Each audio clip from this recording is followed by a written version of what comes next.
Top story at this hour, border tensions between India and China are escalating once again. Let's talk about a topic that has been making headlines lately, the ongoing border disputes between China and India. This is an issue that has been simmering for years, but has recently escalated, raising concerns about the potential implications for both countries and the rest of the world. Hello everyone, welcome back to Edge Capitalism. In Edge Capitalism, we analyze how power and value is created in the world. If you like our content, share and subscribe to our channel. Are you ready? Let's get started.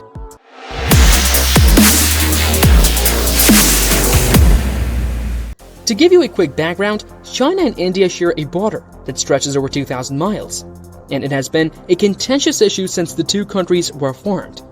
The most recent flare-up occurred in 2020, when the two countries engaged in a violent clash in the Galwan Valley, which resulted in the deaths of several soldiers on both sides. Since then, tensions have remained high, and both countries have increased their military presence in the region.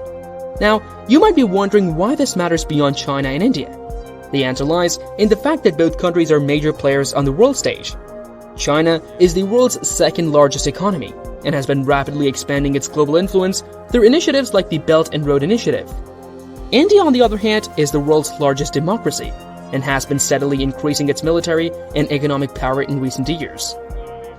The first event is the establishment of a hotline between the military forces of both countries. In 2013, China and India agreed to establish a hotline between their military headquarters as part of confidence-building measures to reduce the risk of accidental clashes or misunderstandings along the border. The agreement was signed during a visit by then Indian Prime Minister Manmohan Singh to China. The hotline is meant to provide a direct communication channel between the two countries' military commanders and aims to increase transparency and reduce tensions. The hotline is operational 24/7 and both sides have tested it in the past, which suggests that it is being used effectively. This hotline is a significant development in the management of the border disputes between China and India. Historically, the two countries have had a high number of border incidents due to the lack of direct communication between their military forces. In the absence of such a channel, misunderstandings and miscalculations have often led to violent clashes, as seen in the 2020 Galwan Valley clash. The second event is the holding of multiple rounds of talks between the foreign and defense ministers of China and India, indicating a willingness to engage in diplomatic dialogue. In the wake of the 2020 Galwan Valley clash, China and India held several rounds of talks to de-escalate tensions and resolve their border disputes through diplomatic means. The first round of talks took place on June 6, 2020, followed by several more rounds over the next few months. In September 2020, the foreign ministers of both countries met in Moscow, on the sidelines of the Shanghai Cooperation Organization Summit, SCO, and agreed on a 5-point consensus to de-escalate tensions. The agreement included measures such as adhering to existing border agreements, maintaining peace and tranquility along the border, and avoiding actions that could escalate tensions. The talks between the two countries' foreign and defense ministers indicate a willingness to engage in diplomatic dialogue and find a peaceful solution to their border disputes. The third event is the disengagement of troops and equipment from some parts of the border, signaling a de-escalation of tensions. In February 2021, China and India began disengagement of troops and equipment from the north and south banks of the Pangong Lake in Ladakh, a disputed area along the line of actual control LAC, where both countries had deployed thousands of troops and heavy military equipment.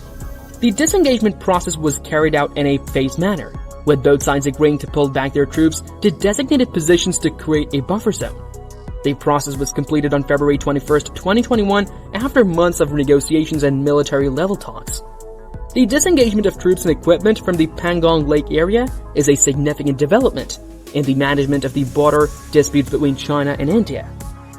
The deployment of troops and heavy military equipment had raised tensions and created a risk of accidental clashes, which could have led to a larger military conflict. The disengagement process signals a de-escalation of tensions between the two countries, and a willingness to resolve their disputes through diplomatic means. The fact that both sides were able to negotiate and implement the disengagement plan despite the challenges and complexities involved is a positive sign for regional stability. The fourth event is the creation of new economic ties between China and India, such as the opening of new trade routes and investment in each other's infrastructure. Over the past few years, both countries have been working to strengthen their economic ties. In 2018, China and India announced the creation of a new high-level mechanism to boost economic and cultural ties between the two countries. The mechanism includes a joint economic project and a high-level people-to-people exchange mechanism. One of the key initiatives under this mechanism is the development of new trade routes and investment in each other's infrastructure. In 2019, China and India agreed to set up a new trade route, linking the Indian state of Sikkim with Tibet, which would provide a more direct and efficient route for trade between the two countries. Furthermore, China has shown interest in investing in India's infrastructure, including its railway network, power sector, and smart cities. In 2018, Chinese President Xi Jinping pledged to invest $100 billion in India over the next 5 years. The creation of new economic ties between China and India is a positive development in the management of their border disputes. Economic cooperation can help build trust and mutual understanding between the two countries, which can reduce tensions and promote stability in the region. Another event is the joint efforts of both countries in addressing climate change through initiatives like the International Solar Alliance. In 2015, India launched the International Solar Alliance (ISA) in partnership with France, with the aim of promoting the use of solar energy and reducing dependence on fossil fuels. China joined the alliance in 2018, making it one of the largest global initiatives to address climate change. Both China and India have made significant efforts to promote renewable energy in recent years. China is the world's largest producer of solar panels and has set ambitious targets to increase its renewable energy capacity. India has set a goal of achieving 175 gigawatts of renewable energy by 2022 and is also a member of the Paris Agreement on climate change. Through initiatives like the ISA, China and India are working together to address the global challenges of climate change.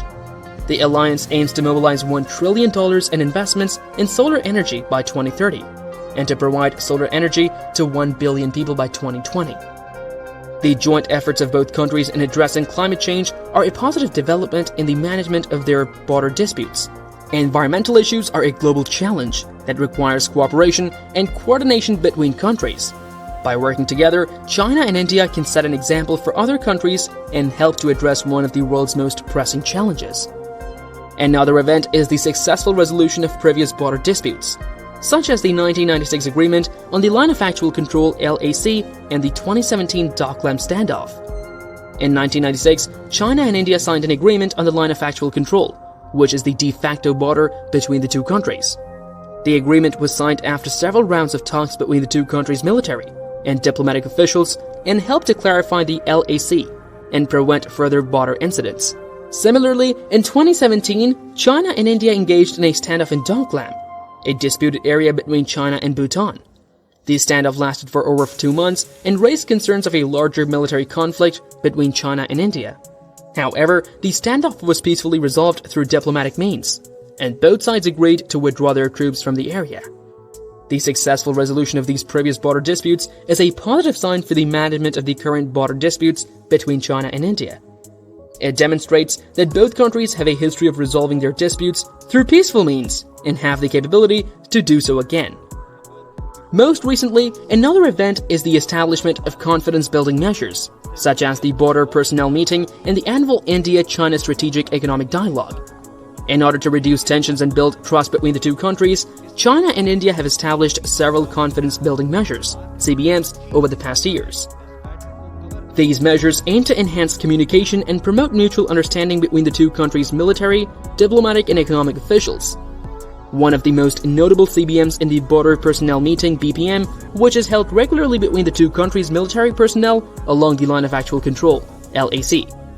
The BPM provides an opportunity for both sides to engage in direct communication, discuss local issues, and build personal relationships. In addition to the above, it's worth noting that the establishment of these CBMs has been an ongoing process for many years. The Border Personnel Meeting, for example, was first established in 1991, and the India to China Strategic Economic Dialogue was launched in 2005. These CBMs have evolved and expanded over time, reflecting the changing needs and priorities of both countries. The final feature of all this process is the cultural exchange between the two countries, such as the annual India-China Cultural Exchange Program, which aims to promote mutual understanding and cooperation. Cultural exchanges between China and India have a long history dating back to ancient times, with cultural, religious, and philosophical ideas flowing between the two countries. In recent years, both countries have continued to promote cultural exchanges as a means of enhancing mutual understanding and cooperation. One of the most significant initiatives in this regard is the annual India to China Cultural Exchange Program, which was launched in 2005. The program aims to promote cultural exchanges between the two countries and includes activities such as cultural performances, exhibitions, and film festivals.